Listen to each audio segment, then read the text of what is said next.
Presentation. When the time came to present Jesus to the Lord, Mary and Joseph went to Jerusalem. There was a man named Simon. He took the child in his arms and blessed God. Then he said to Mary, "This child is destined for the rise and fall of many, and a sword shall pierce your heart." Anna was also there.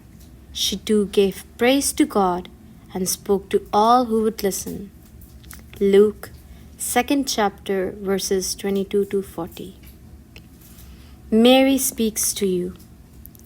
Of course you realize I was not under strict obligation to present my child in the temple 40 days after his birth.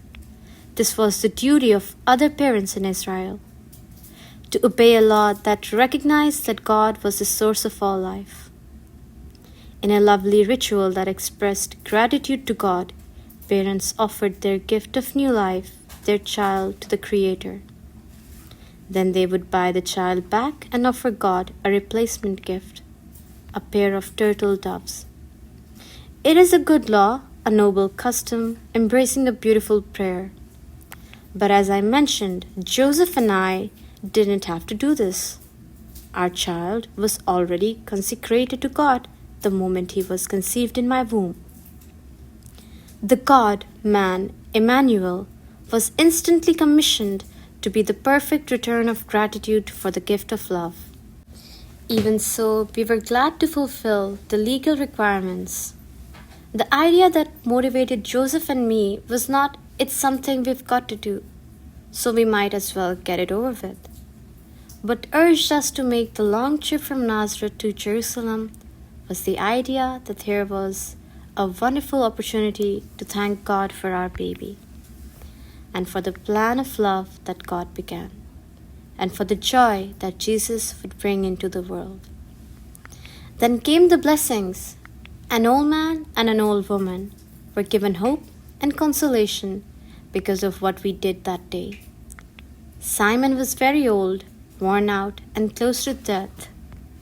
But a certain instinct promised him the good news that he would not meet death until he saw the Messiah, the chosen one. We brought the good news with us. Now he could finally relax, close his eyes, and smile at the prospect of eternal happiness with the God of his search, now the God of his comfort. Then Anna came on the scene. She was not feeble. She was one of the wisest persons I ever met. She was quite old, too, but age didn't take away her zest for life. It made her more serene, wiser. We had a marvelous afternoon together, Anna, Joseph, and I. And we always stayed with her for the next 11 years of her life, whenever we went to Jerusalem.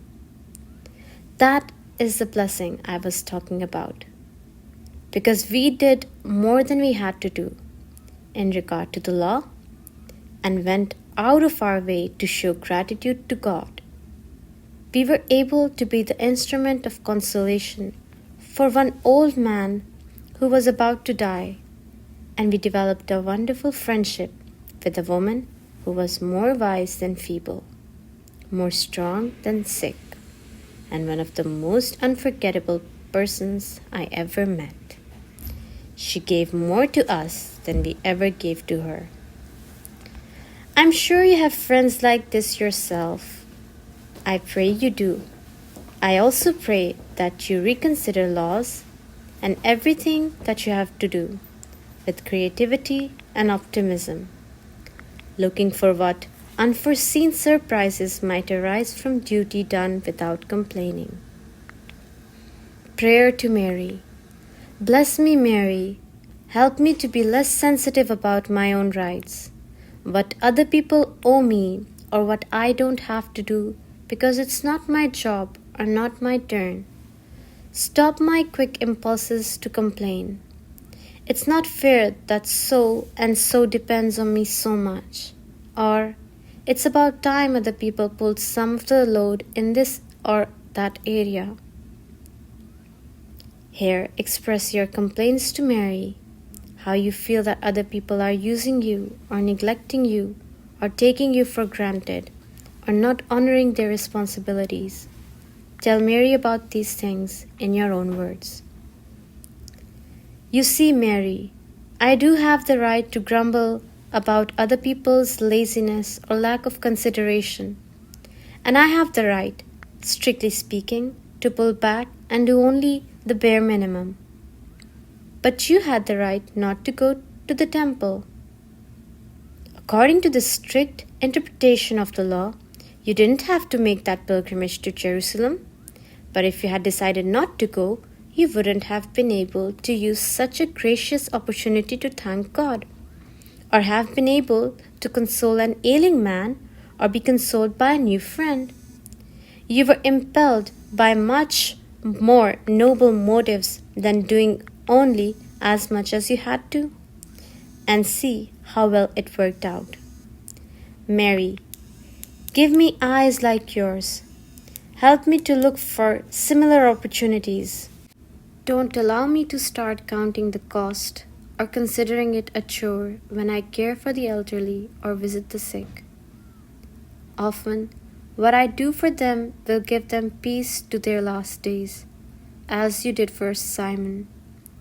Also, there may be a blessing for me when I give my time to anyone in need. Anna became a big plus in your life, Mary. Those I care for can become a big plus in my life too. Some already have.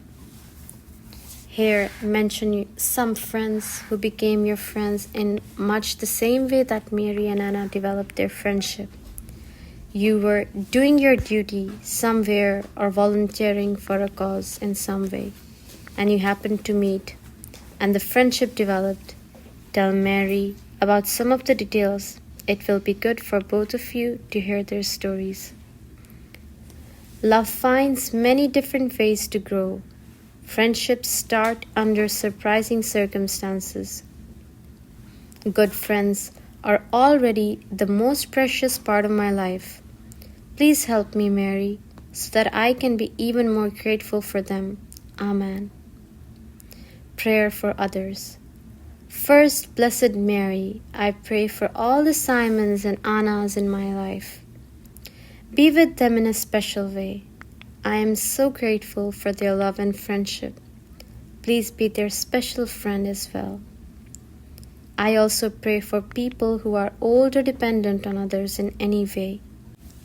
The sick and the aging can get cantankerous sometimes. Impatience and despondency are easy attitudes for them to slip into. Give them the consolation you gave Simon. Let Jesus come with you to close their eyes in peace when it is time. Finally, Mary, bless all the people who care for the sick and the elderly. Here, mention the ones you know personally. Let your prayer be as detailed as seems right. Then pray for all those who are in any way connected with the healing and helping professions. They are good people, all of them, but sometimes they get frustrated. It's difficult to be always patient, always on call, always cheerful. Sometimes they are cross or impatient in their mannerisms. Sometimes they distance themselves or speak harsh words to those they care for. Smooth out their ruffled conduct, Mary. Ease the aches of their frustrations. Let them be with the ones they nurse as you were with Simon and Anna. There will be a blessing in it if they do. I know you will help them. Please inspire us to have Christ's Spirit in all the ways that we give and are given. Consolation. Amen.